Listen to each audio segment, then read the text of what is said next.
ಯಾವತ್ತಾದ್ರೂ ಉಳ್ದಿರೋ ಸೊಪ್ಸಾರಲ್ಲಿ ಈ ತರ ಒಂದ್ ಸ್ಪೆಷಲ್ ಆಗಿರೋಂಥ ಫ್ರೈಡ್ ರೈಸ್ ಟ್ರೈ ಮಾಡಿದೀರಾ? ಮಾಡಿಲ್ಲ ಅಂದ್ರೆ ನಿಮಗೋಸ್ಕರ ಈ ವಿಡಿಯೋ ಥಟ್ ಅಂತ ವಿಡಿಯೋ ಸೇವ್ ಮಾಡ್ಕೊಂಡು ನೆಕ್ಸ್ಟ್ ಟೈಮ್ ಸೊಪ್ಸಾರು ಮಾಡಿದಾಗ ಮಿಸ್ ಮಾಡ್ದೆ ಖಂಡಿತ ಟ್ರೈ ಮಾಡಿ. ಒಂದ್ಸರಿ ನೀವು ಟ್ರೈ ಮಾಡ್ಬಿಟ್ರೆ ಪ್ರತಿ ಸರಿ ಸ್ಪೆಷಲ್ ಎಗ್ ಫ್ರೈಡ್ ರೈಸ್ ಮಾಡಕ್ಕೆ ಅಂತಾನೆ ಒಂಚೂರು ಸೊಪ್ಸಾರನ್ನ ಉಳಿಸ್ಕೋತೀರಾ ನಂತರ.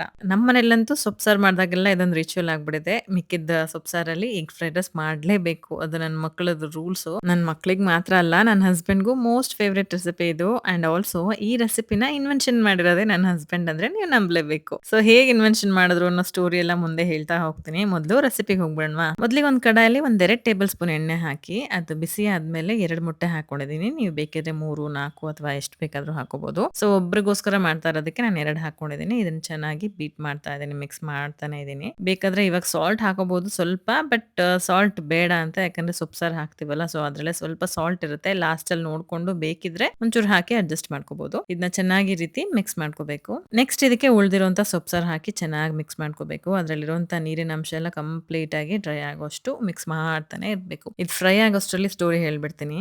ಸೊಪ್ಸಾರು ಯೂಶಲಿ 2ನೇ ದಿನ ಸಕ್ಕತ್ತಾಗಿರುತ್ತೆ ಬಿಸಿ ಬಿಸಿ ಅನ್ನ ತುಪ್ಪದ ಜೊತೆ ಹಾಕೊಂಡು ತಿನ್ನಕ್ಕೆ. ಬಟ್ ಇವರಿಗೆಲ್ಲ ಪ್ರೋಟೀನ್ ಇಲ್ಲದೆ ಇಳಿಯೋದೇ ಇಲ್ವಲ್ಲ. ಸೊ ಪ್ರತಿ ಸರಿ ಇವ್ರಿಗೆ ತರಕಾರಿ ಸಾರು ಅಥವಾ ಸೊಪ್ಸಾರೆಲ್ಲ ಮಾಡಿದಾಗ ಪ್ರೋಟೀನ್ ಬೇಕಾಗತ್ತೆ. ಚಿಕನ್, ಎಗ್ಸ್ ಅಥವಾ ಪನೀರ್ ಏನಾದ್ರೂ ಒಂದ್ ಬೇಕು. ಸೊ ಇದಾಗಿದ್ದು ದುಬೈನಲ್ಲಿ ಒಂದು 10 ವರ್ಷದ ಹಿಂದೆ. ನನ್ನ ಮಕ್ಕಳು ತುಂಬಾ ಚಿಕ್ಕವರಾಗಿದ್ರು. ನಂಗೆ ಫುಲ್ ಸಖತ್ ಟಯರ್ಡ್ ಆಗಿ ಹೋಗಿತ್ತು. ನಾನು ಏನು ಮಾಡಕ್ಕಾಗಲ್ಲ ಅಂತ ಹೇಳಿದಾಗ, ನೀನೇನ್ ಮಾಡೋದು, ನಾನೇ ಮಾಡ್ಕೋತೀನಿ ಅಂತ ಹೇಳಿ ಎಗ್ ತಗೊಂಡ್ರು, ಈ ತರ ಸೊಪ್ಸಾರು ತಗೊಂಡ್ರು, ಒಂದ್ ಕಡಾಯಿಗೆ ಎಲ್ಲ ಹಾಕಿ ಮಿಕ್ಸ್ ಮಾಡ್ಕೊಂಡು ಸಕ್ಕತ್ತಾಗಿ ಮಿಕ್ಸ್ ಮಾಡ್ಬಿಟ್ಟು ಫೈನಲಿ ಇದು ತುಂಬಾ ಡ್ರೈ ಆಗೋವರೆಗೂ ಹಾಕಿ ಇದಕ್ಕೆ ಅನ್ನ ಹಾಕಿ ಲಾಸ್ಟಿಗೆ ಸ್ವಲ್ಪ ಕೊತ್ತಂಬರಿ ಸೊಪ್ಪು, ಹಸಿಮೆಣಸು, ಪೆಪ್ಪರ್ ಪೌಡರ್ ಎಲ್ಲ ಹಾಕಿ ಅನ್ನ ಹಾಕಿ ಒಳ್ಳೆ ಮಿಕ್ಸ್ ಮಾಡಿದ್ರಲ್ಲ, ಸಕ್ಕತ್ತಾಗಿತ್ತು.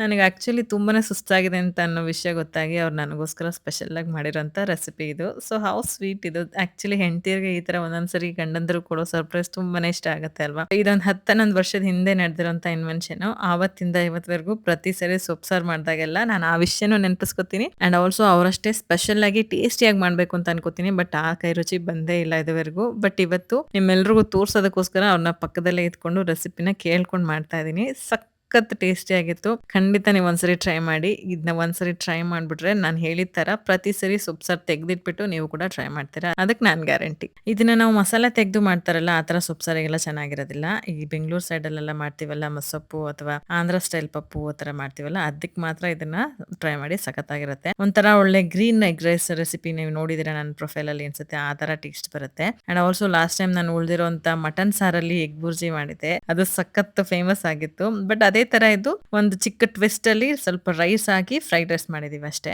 ಇದರ ಟೇಸ್ಟ್ ಅಂತೂ ಇನ್ನು ಬೊಂಬಟಾಗಿರುತ್ತೆ. ಖಂಡಿತ ನೀವು ಇದನ್ನ ಟ್ರೈ ಮಾಡಿ. ಹಾಗೆ ಈ ತರ ಸ್ಪೆಷಲ್ ಆಗಿರೋಂಥ ರೆಸಿಪಿಗಳು ಬೇಕಿದ್ರೆ ನನ್ನ ಚಾನೆಲ್‌ನ ಸಬ್ಸ್ಕ್ರೈಬ್ ಮಾಡ್ಕೊಳ್ಳಿ. ಇನ್ನು ಬೇಜಾನ್ ಸ್ಪೆಷಲ್ ರೆಸಿಪೀಸ್ ನಿಮಗೋಸ್ಕರ ಪೋಸ್ಟ್ ಮಾಡ್ತಾ ಇದೀನಿ.